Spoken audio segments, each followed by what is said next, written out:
Splatalot! Yes, once more it's time to follow a dozen attackers as they mount an assault against the frankly unstable defenders of Castle Splat, all in order to capture a purple cushion. Shiny crown. Shiny crown. Will the Splatalot defenders see off the assault? Or, as happens more than you might think, will the attackers overcome them and claim the titular titfer?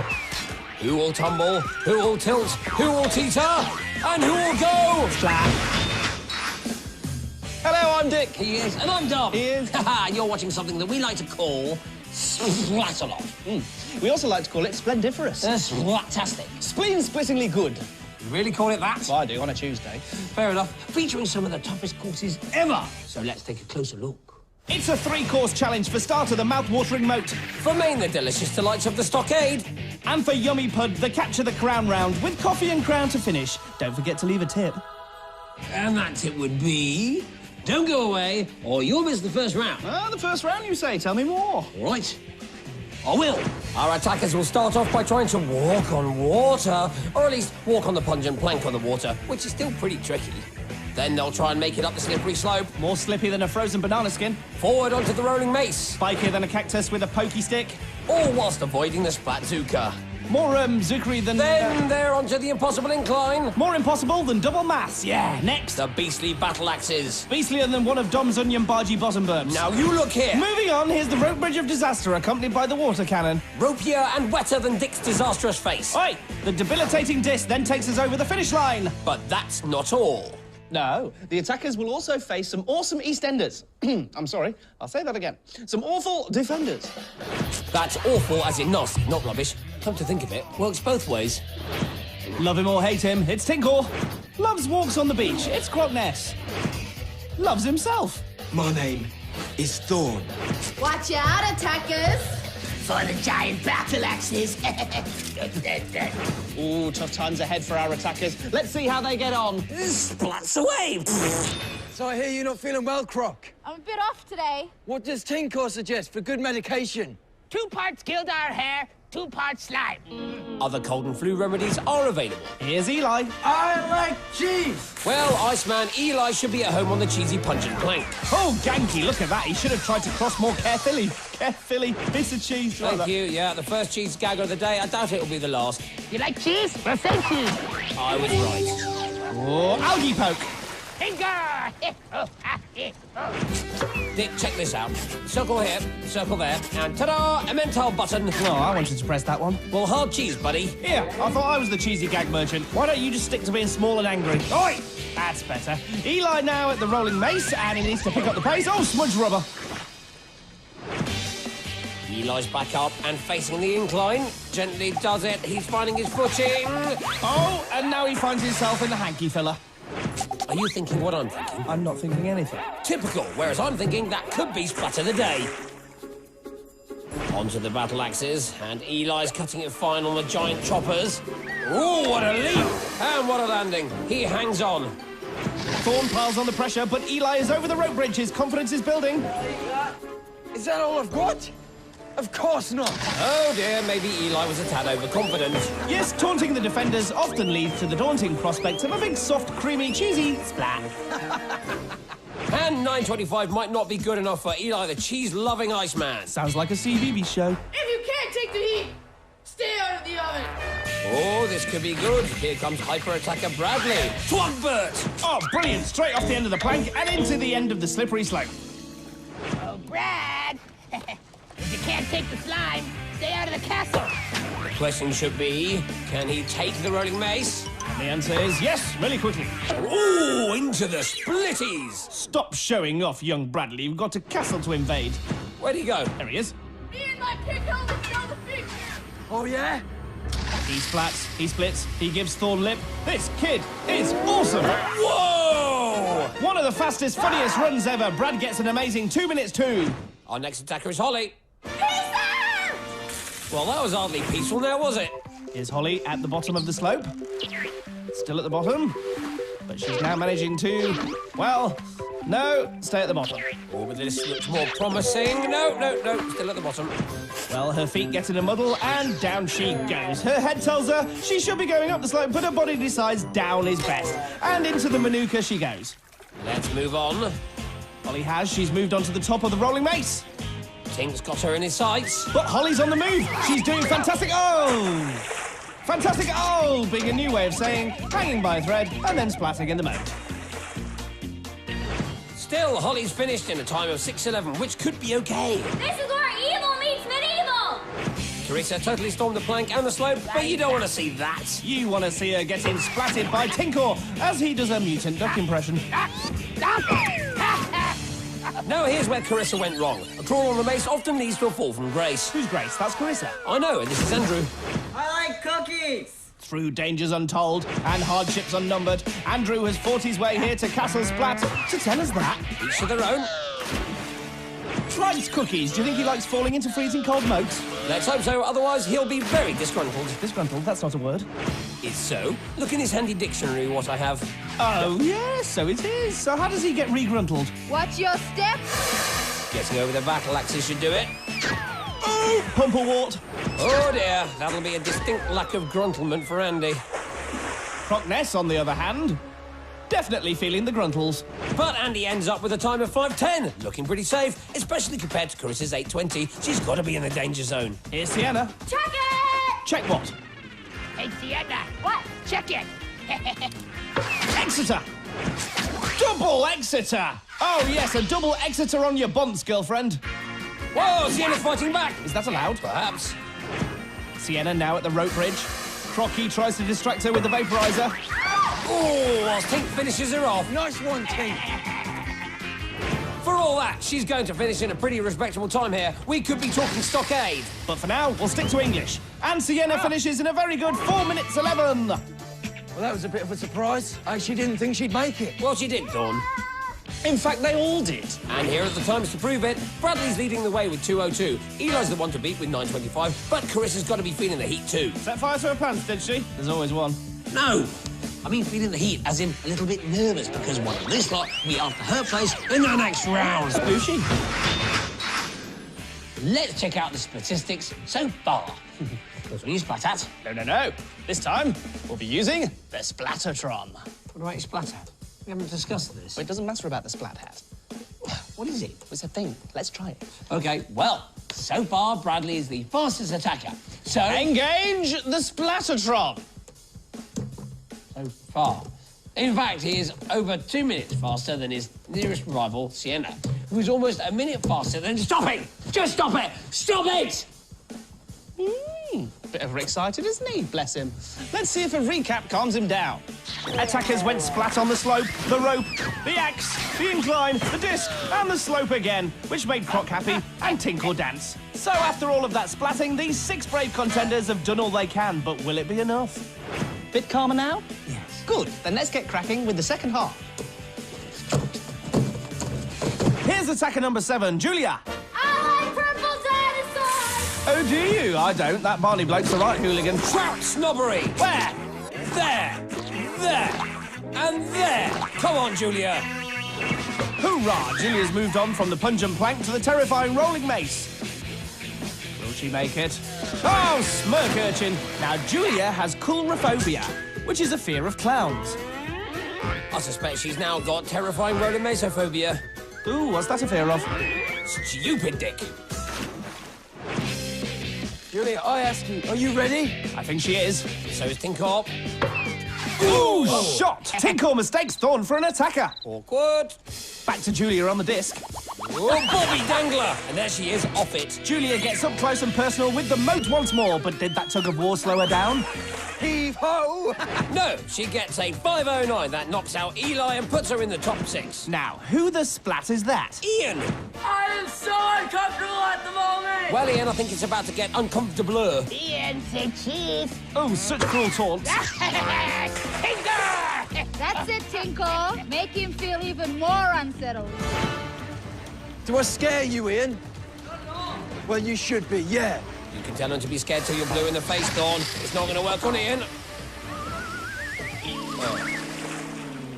I think you looked a bit too eager to jump in there. I have to agree with Thorn, which is a bit weird. First time for everything, but with a time of 5:56, Ian can relax as he's through. My cookie! Does Patrick know he said that out loud? And he's off. Straight off the plank, that is. Hang on. Is he swimming the moat? Is that even legal? What kind of splatting obstacle course are we running here, people? We'll check back with Patrick later. Here's Drita. Turkey lurkey! Drita likes turkey, orange, and Angelina Jolie Sandwiches. She doesn't like the punch and plank, unless, of course, those are chilling screams of excitement. Okay, everyone, let's do a Drita scream. Drita scream. 1, 2, 3. Whilst the defenders play, Drita's away. What does she think this is? Splatalot? Drita, if that lot stops shooting goo, they'll start talking, and none of us want that now, do we? Ooh, bum, bum, bum, bum, bum. Tink splats Drita whilst her back is turned. She doesn't like that one bit. Check out the roar. It's like a dino roar, yes? Whatever it is, it's a final roar for Drita, as she has just run out of time. So long, screaming Drita. Now here's Patrick again. Thank Hanky stopped swimming everywhere, otherwise I really think I might have lost it. Dick, would you just take the mic for a moment? Certainly, dear. Oogie boogie pandas! A battle cry is terrifying, as it is confusing.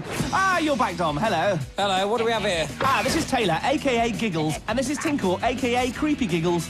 Taylor sets off down the mace, and all festering gimboids! Well, I'd go as far as to say spiky festering gimboids. Fair enough. What a battle cry! A big hand for Jamie, our final attacker for this round.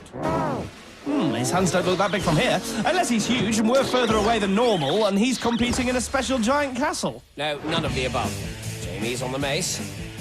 Oh, near miss from Tink, but Jamie's on his way, and front nugget. The mace takes down another victim. Jamie's charged round the rest of the course and he's onto the disc. Tink takes a shot. And Thorn catches it. Impressive. Look what you made me do. You're distracting me. Thorn gets back into the group and knocks Jamie into the moat. Nice one, Thorn. For somebody who likes monkeys so much, you'd expect you to be a little bit better at swinging from a rope. Well, as you can see, Jamie's really cut up about that comment from Thorn. He and Taylor just have to console themselves with the fact that they're through to the next round. Oh no, Dom, close your eyes. It's Patrick. What's he doing? Not that much. Is he swimming? No, he's sort of standing. Your legs aren't long enough. Why would he need longer legs? To give himself a kick up the bum. He's not making much progress. But at least he's not swimming, he's more lunging. Oh, look at that! On the one hand, that's quite impressive doing that for so long. On the other hand, we do want to get home in time for tea tonight. Oi, you, fall off! You can't say that. I can, and did. Ooh, and he has. Your legs aren't long enough. So Patrick has a DNF, which means... Does not fiddling know the difference between a moat challenge and a swimming gala?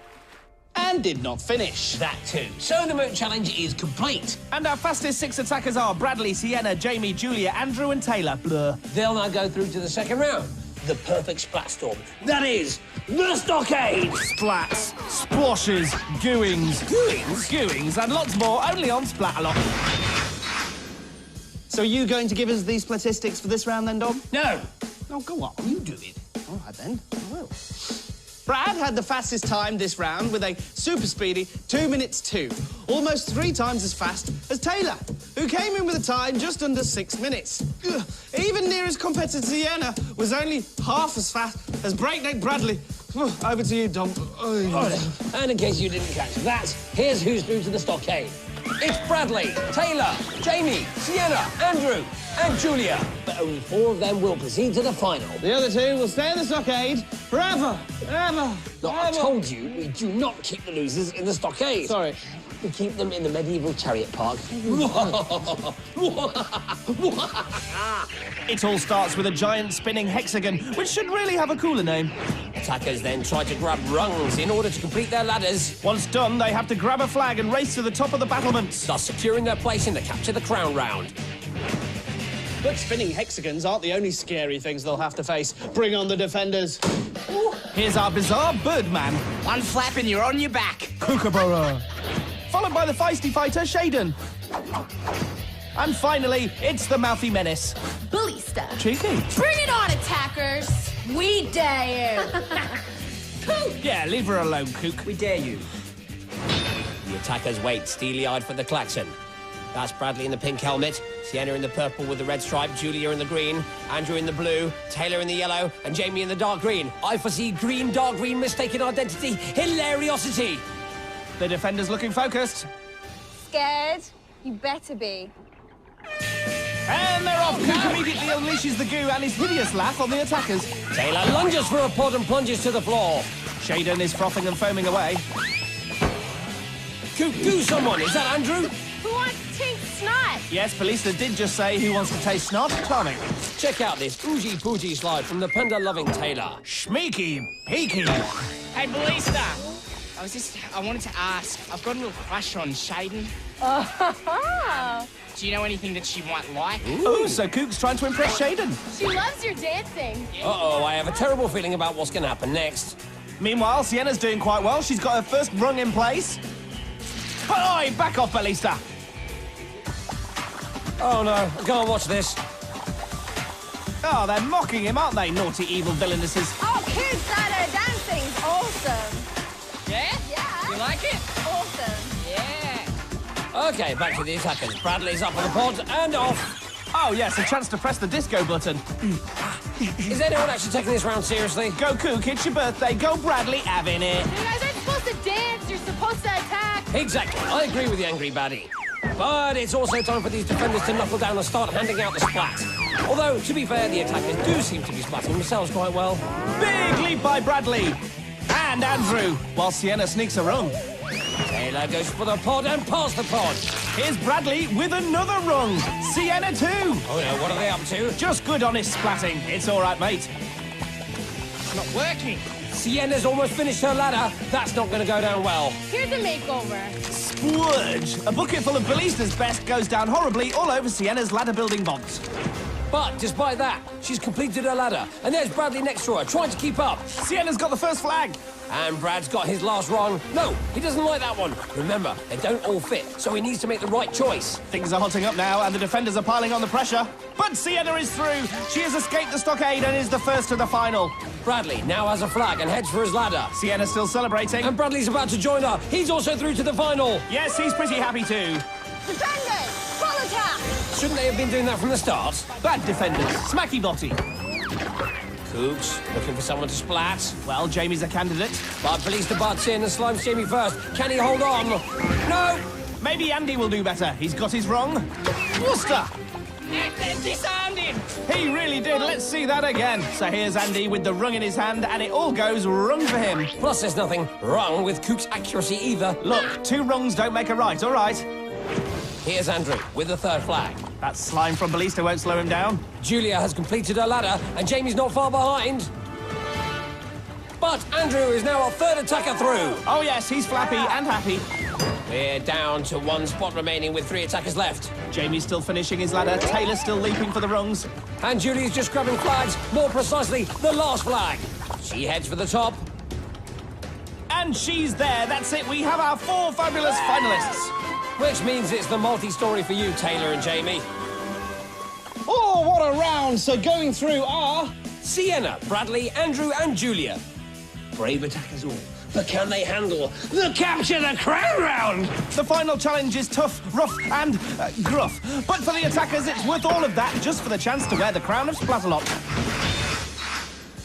So, any predictions? Oh, you betcha. Aries with Venus in the 7th house. Today the world will be your oyster. Too bad you're allergic to shellfish. No! Yes, it's written in the stars. Libra, beware otters. Scorpio... No, that's the wrong sort of prediction.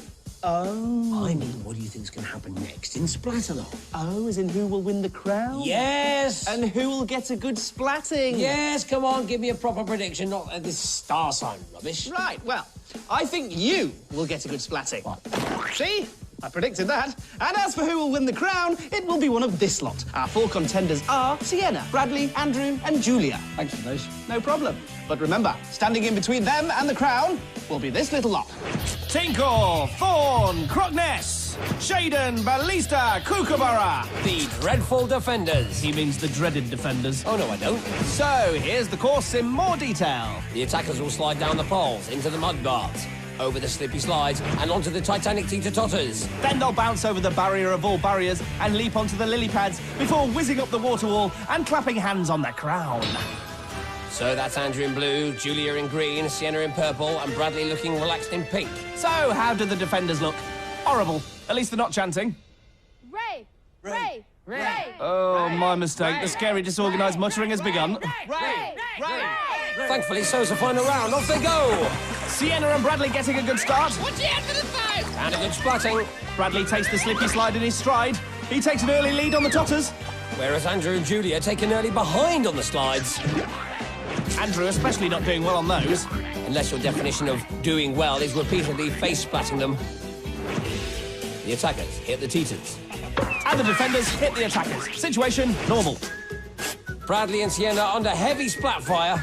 But check it out. They may wibble and wobble, but they don't fall down. And Andrew and Julia make it over the slides. Ah, they're all doing so well. Bradley strikes out. Ooh, but sticks on. Andrew tests the teeter on his totter. As Tink splats Thorn. It's friendly fire! Second time today. We're all on the same team! Yeah, but Thorn is really annoying. You can see how it happens. Andrew's on his way. What carbuncles! After all that teacher testing and everything. You see, what Andrew did wrong there was he fell off. Very wise. You know, guys, the crown, it's not in the water. They know. Well, they do know, don't they? I don't know, dear. I mean, they are spending an awful lot of time in there, aren't they? Hey, maybe they think Coop's bluffing. You know, trying to throw them off. Oh, fuzzle shocker! They're throwing themselves off. Ridiculous behaviour. Coop takes aim. Bradley takes his chances, but splats and burns. Tink once more doling out the splats to his own team. Got me! You need to check yourself, little man. He gets Shaden and a load of verbal from Thorn. Uh-oh. Back to the totters. Looks like that distraction was just what Bradley was looking for. He's up onto the barrier, Looking pretty comfortable. whereas Shaden looks pretty narky, He goes for the leap and makes the lily pad. which in turn turns the water wall on, unleashing soggy hell. Brad going strong despite the vaporizer and Cucumbelisa's double-handed slimy splat maneuver. A move illegal in 4 countries. Thorn on the splatterpult. I think you'll find that's the lethal launcher. I think you'll find you are a total pokey-nose. And I think you'll find we should be watching the action. Andrew's made it to the pads. Splatterpult's a much better name. Whatever. Brad's charging ahead. Are the other attackers going to take this line down? They might have to. Andrew can only watch as Bradley climbs the wall and approaches the, remarkably clean considering, crown of Splatalot. They think it's all over, and they're right. All hail King Bradley! He said all hail, not all act grumpy. Oh well, at least Brad's happy. What a tremendous final! Well done, King Brad.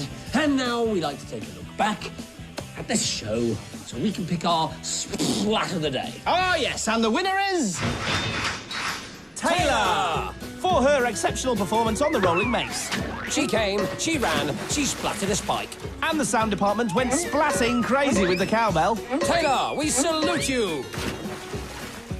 Not even King Bradley himself could pull off a splat like that. Let's have a look at how he claimed his crown. There was success on the rolling mace, Then splits on the incline. and taunts on the debilitating disc. Then in round 2, there was dancing on the hexapods, advancing through to the next round, and entrancing splats in the grand final. All in a day's work, Your Highness.